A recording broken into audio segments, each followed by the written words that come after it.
어디 계신 주님께 우리 여기 모인 이유 우리 만모와 주님. 할렐루야! 할렐루야! 할렐루야! 예. 자, 우리 옆에 분하고 또 인사합시다. 오늘도 은혜 많이 받고 가세요. 자, 원하시면 아멘. 자, 오늘도 은혜 많이 받고 가시고요. 이제 어제 말씀에 이어서 오늘 말씀을 드리는데, 혹시 어제 말씀을 못 듣고 이제 오신 분들은 꼭 집에 가셔서 동영상 어제 설교를 한번 보시고요. 그리고 어제 말씀을 여러분 기억을 하시고 오늘 말씀을 받으셔야 됩니다. 에스겔서 47장은 중요합니다, 여러분. 중요해요. 일반적으로 사실 에스겔서 설교는 잘 안 건드리는 부분인데 참 중요해요. 그래서 이 성경을 쭉 흘러가면서 제가 47장에 매진하는 이유가 있어요. 그러니까 어제 거는 다 이해하시죠? 기억하시고, 안 그러면 어제 거부터 다시 해야 돼. 1시간은 오늘. 어제 거부터 1시간을 할까요? 기억한 걸로 치고 오늘 것만 할까요? 참 너무 솔직해요. 1시간은 못 앉아 있겠죠. 어제 거부터 하려면 할 수 있어. 어떻게 할까요? 야, 어제 빠졌잖아. 지선이 어제 동영상 보셨어요? 오늘 저녁 가서 꼭 어제 동영상 보셔야 돼. 그래야 말씀이 연결됩니다. 난 누가 그렇게 이쁜 소리 하나 그랬더니 어제 빠지신 분이었어요. 자,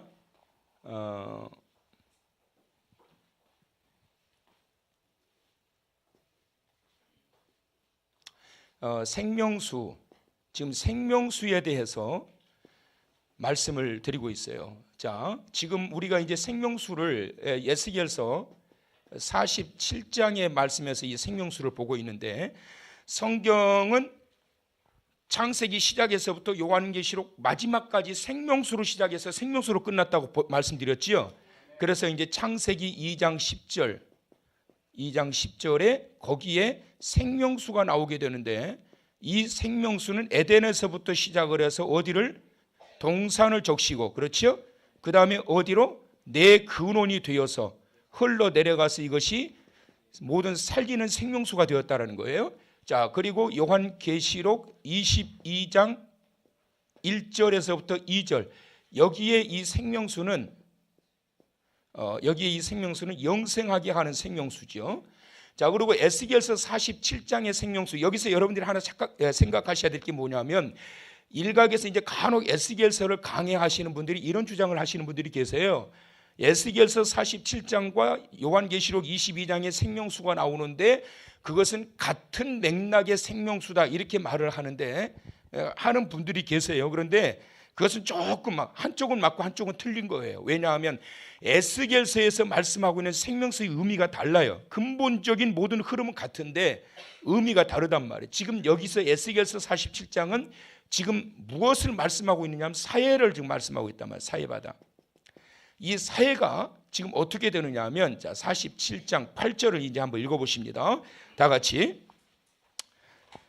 자, 지금 어제 말씀 보시면 이 물이 성전 문지방에서부터 그 물이 흘러가지고, 그러면서 발목에 찰만큼 흐르고 무릎에 찰만큼 흐르고 허리에 찰만큼 흘렀다가 헤엄쳐 건널 수 있는 큰 강이 되었다고 그랬죠. 그러면서 그 뒤에 그 의미가 나오는데, 그 의미는 바로 요단강에 이르게 되고, 그 다음에 아라바길을 통과해가지고 어디까지요?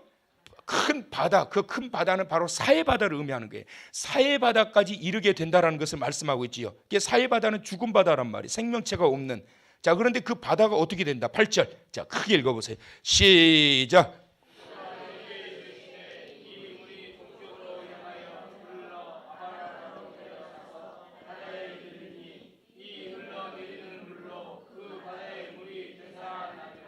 이 흘러들이는 물로 그 바다의 물이 어떻게 된다고요? 되살아나리라. 시작. 되살아난다는 거예요. 자, 그래서 이 사해 바다의 이 물, 그러면 이 물이 흘러들이는 물, 이 물이 흘러들이는 그 물이 죽었던 바다가 살아나게 되는데, 이 흘러들이는 그 물은 성전 문지방에서부터 나오는 그 물, 생명수를 의미한다라고 그랬단 말이에요. 자, 그런데 도대체 그럼 사해가 뭐냐? 스펄전 목사님이 사해바다에 대한 의미를 크게 두 가지로 말씀을 했어요. 첫째는 타락한 인류를 의미하고, 둘째는 타락한 인간의 마음을 의미한다 그랬거든요. 왜 그런 말씀을 하셨느냐 하면 사해바다가 이렇게 되어 있습니다. 자, 지도를 좀 그리겠습니다.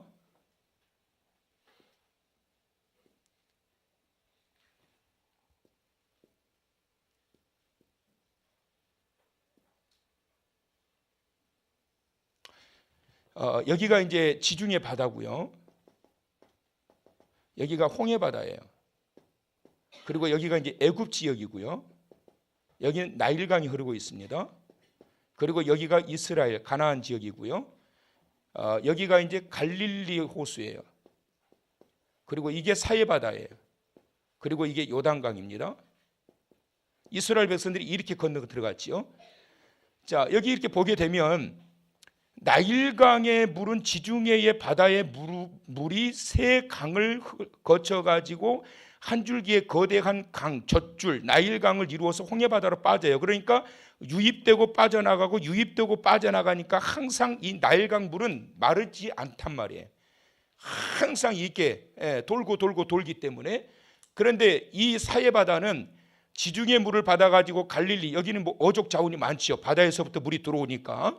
그러면서 요단강을 흘러서 사해바다까지 이르게 되는데, 이 물이 짠 이유가 뭐냐면 더 이상 흘려 보내지를 못하는 거예요. 그러니까 이 물이 엄청 짜가지고 생명체가 살지를 못해요.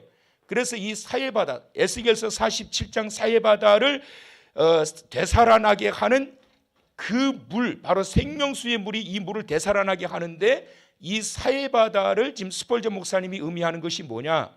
바로 타락한 인류, 타락한 인류를 의미하고, 두 번째는 타락한 인간의 뭐라고요? 마음을 의미한다 그랬단 말이에요. 자, 이것이 이제 사해바다 의미. 자, 그렇다면 이 사해바다를 이제 살리게 되는데, 우리가 이제 지금부터 정신을 바짝 차리고 잘 들으셔야 됩니다.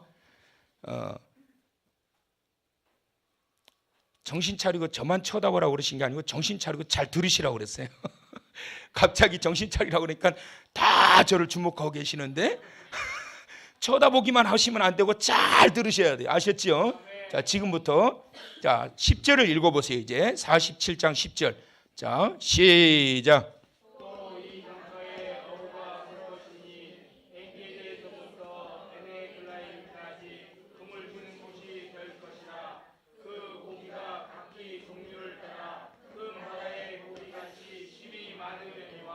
자, 이제 여기에 보면은 두 지역 이름이 나와요. 엔게디라는 이름하고 에네글라임이라고 하는 이름이 나옵니다.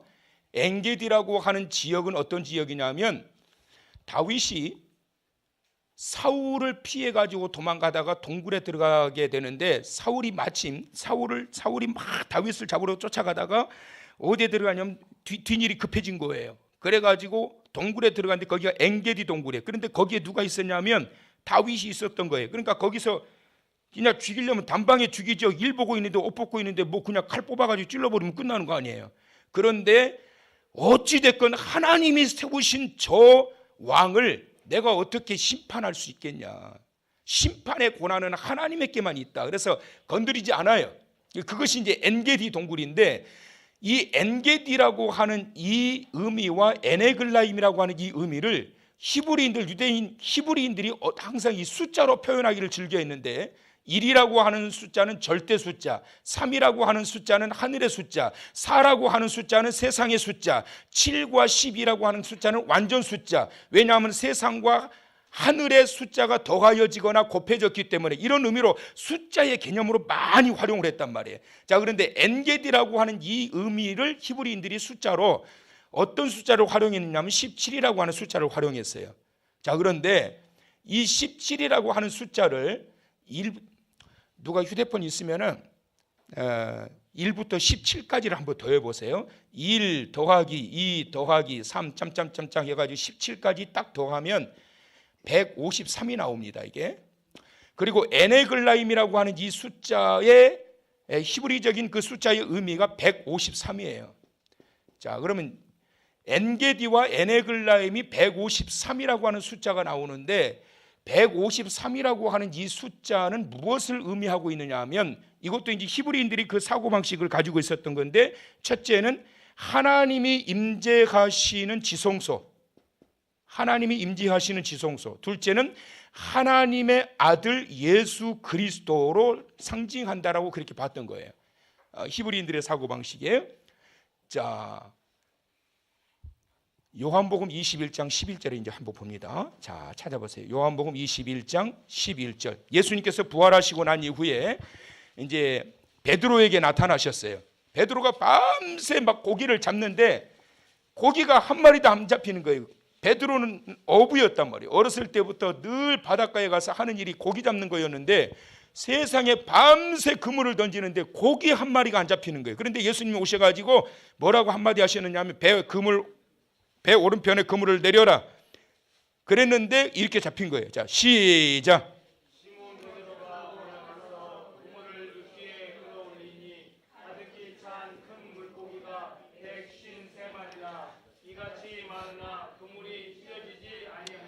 자, 물고기가 잡혔는데 몇 마리가 잡혔다고요? 아니, 예수님 참 시간도 참 많으시네. 그걸 일일이 베드로가 잡아가지고 오니까 풀어가지고 그 일일이 세고 계셨나? 베드로야, 야, 되게 많이 잡혔다. 야, 그물 안 찢어진 게 다행이다. 야, 한번 세보자, 야. 그러면서 한 마리, 두 마리, 세 마리, 100마리, 200마리, 300마리. 아니지. 100마리, 110마리, 120, 153마리. 이거 언제 이거 쉬고 계셨나? 성경에 여러분 예수님의 명령에 따라서 물고기가 잡혔던 것이 몇 마리가 잡혔다라고 하는 것은 의미가 굉장히 크단 말이에요. 그러면 엔게디라고 하는 153, 에네글라임이라고 하는 이 특별한 지명을 거기에다 여기 생명수에서 이 지명을 적은 이유 10절 다시 한번 읽어보세요, 여러분. 자, 크게 읽어봅시다. 자, 녹음이 들어가야 되니까 저도 같이 읽을게요. 시작. 또 이 강가에 어부가 설 것이니 엔게디에서부터 에네글라임까지 금을 치는 곳이 될 것이라. 그 고기가 각 장류를 따라 큰 바다의 고기같이 심히 많으려니와. 자, 엔게디와 에네글라임까지 금을 치는 곳이 된다. 황금 어장이 되는데 고기가 엄청나게 큰 고기가 많이 잡혀지게 될 것이다. 그런데 그 의미를 봤더니 153이었더라. 그런데 요한복음 21장 11절에 예수님께서 부활하시고 난 다음에 베드로가 금을 던져가지고 물고기를 잡았는데 153마리가 잡혀지게 되었더라. 그래서 이 153이라고 하는 숫자를 하나님의 임재, 지성소를 의미하고 하나님의 아들 예수 그리스도를 상징한다라고 했어요. 자, 그러면 여러분 그 로마 시대에 그리스도인들이 로마 정부의 핍박을 피해가면서 교회를 세우고 예배를 드리고 그랬었는데 그때에 나는 그리스도인입니다. 그러면서 서로 이 교회를 다니는 이 그리스도인이라고 하는 표를 자기들끼리 이 표를 삼았는데 그게 뭐냐, 물고기 마크였거든요. 지금은 십자가를 달거나 차에다 십자가 달고 다니고 그러면 모든 사람들이 그렇게 생각하죠. 아, 저 사람은 교회 다니는 사람인가 보다 이렇게 생각하듯이 그 당시에 그리스도인들끼리 은밀하게 서로 통용할 수 있는 마크를 정했는데 그것이 바로 물고기 마크였단 말이에요. 자, 그러면 지금도 보면 이제 차에 뒤에다가 물고기 마크를 이렇게 붙여가지고 다니잖아요. 자, 그런데 물고기 마크를 달고 다니는데 그 물고기 마크가 뭔지도 모르고 그냥 달고 다니시는 분들이 많아요. 제가 그림 못 그리는 걸로는 타의 추종을 불허합니다. 참, 우리 어머니가 그림 그리는 달란트를 안 주셨어요. 예, 물고기입니다. 근데 그 물고기 마크가 안에 이렇게 써 있어요.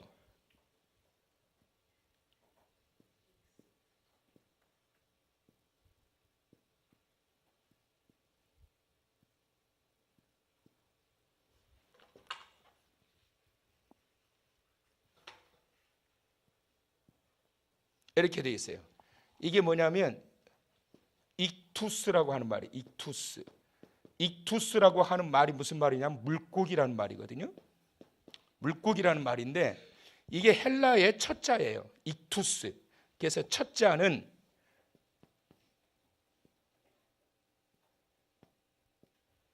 따라서 합시다. 예수스. 예수란 말입니다. 예수. 헬라어 예수스, 예수. 그 다음에 이 X자는 크리스토스.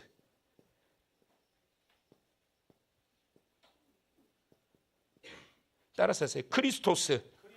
이건 그리스도. 그 다음에 데오스. 요거는 하나님. 그 다음에 휘오스. 휘오스. 요거는 아들이란 말이에요. 그 다음에 예수, 크리스토스, 데오스, 휘오스, 이 뭐더라?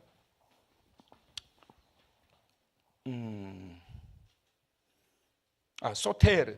이게 이제 두 가지 단어로 사용되거든요. 소테르.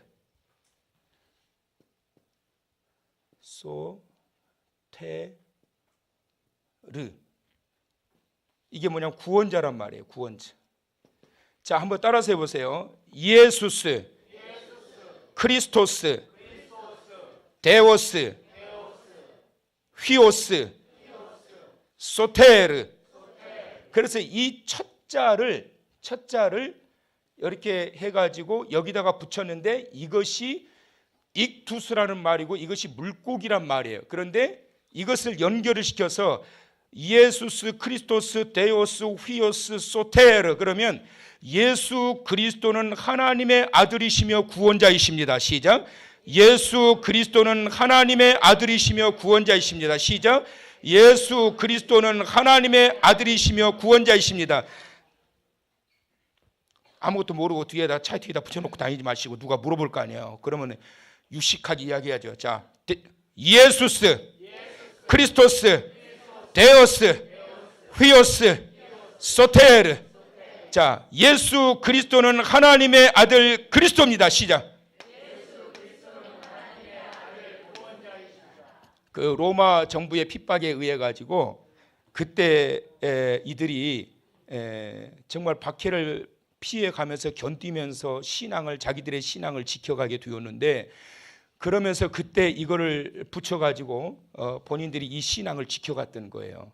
그런데 이것이 바로 공교롭게도 첫 자를 딱 하면 익투스, 물고기, 153마리 물고기. 첫 자를 해보니까 물고기가 된다. 그런데 이것을 풀어놓으면 예수 그리스도는 하나님의 아들 그리스도이십니다. 엔게디, 에네글라임. 그 다음에 요한복음 21장 11절에 153마리 물고기. 그래서 이것은 결국 무엇을 말씀하고 있느냐? 창세기 2장 10절에 생명수가 흘러가지고 에덴과 동산을 적시고 내 근원이 되어서 생명의 근원이 되고, 요한계시록에 이것이 영원한 생명수가 되어 하나님의 나라에 이르게 하고, 죽어있던 사해 바다를 살려서 이 물이 흘러들이는 물로 이 흘러들이는 이 물로 그 바다의 물이 되살아나게 하리라. 다시 살게 하시는 생명수가 되게 하신다라고 하는 것을 말씀하고 있는 거예요. 그래서 이 에스겔서 47장의 이 말씀과 창세기 2장 10절의 말씀과 요한계시록 22장 1절과 2절의 이 말씀은 예수님께서 말씀하셨던 그 생명수, 어쩌내게 말씀드렸던 것처럼 자체이신 예수 그리스도, 보내실 성령, 그리고 하나님의 입에서 나오는 그 말씀으로 살 것이니라, 복음, 이것을 의미하고 있는 것이다. 그래서 우리는 살아가면서 이 세 가지를 놓고 살아가면 안 돼요. 놓고 살아가면 안 돼. 이걸 붙들고 살아가야 돼요. 오직 예수 그리스도가 나의 구원자이시다. 예수 그리스도는 하나님의 아들이시며 구원자이십니다.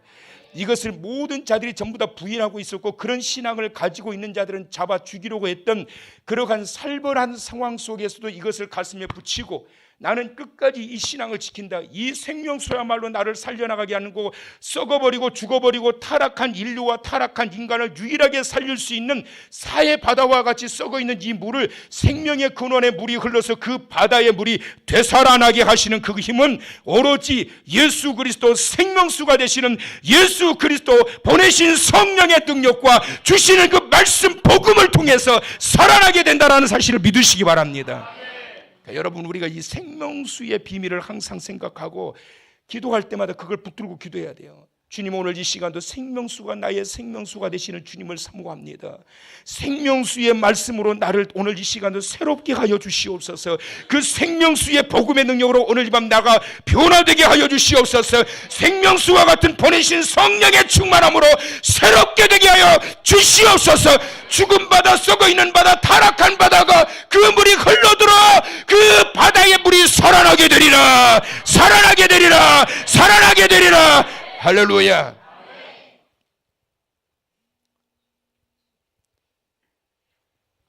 우리가 새롭게 변화될 수 있었던 그 능력과 힘은 다른 데에 있는 것이 아니라 그 생명수가 되시는 예수 그리스도를 통해서 우리가 변화가 되었고 다시 살게 되었던 것을 믿고, 하나님, 타락한 우리의 이 모습과 근성들이 이번 40일 성인을 통해서 생명수 되신 그 물줄기를 통해서 나의 영혼이 다시 살아나게 하여 주시고, 우리 가정이 다시 살아나게 하시고, 우리의 모든 일터가 살아나게 하시고, 이 나라와 이 민족이 다시 살아나게 하시고, 한국 교회가 다시 살아나게 하여 주시옵소서.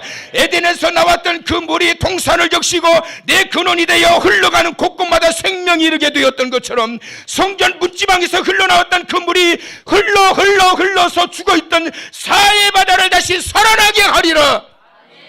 하나님께서 주셨던 그 말씀과 같이 하나님, 이번 성회를 통하여 죽어 있었던 우리의 영혼과 우리의 첫사랑과 첫신앙의 모습이 다시 살아나 하나님의 원하시는 대로 생명력 있는 하나님의 자녀로, 하나님의 기뻐하시는 일꾼으로 쓰임받도록 도와주시옵소서. 그러한 자가 되기를 간절히 소망하면서 생명수의 은혜가 충만하게 오늘 이 밤 여러분에게 임하시기를 주님의 이름으로 축원합니다. 축원합니다. 축원합니다.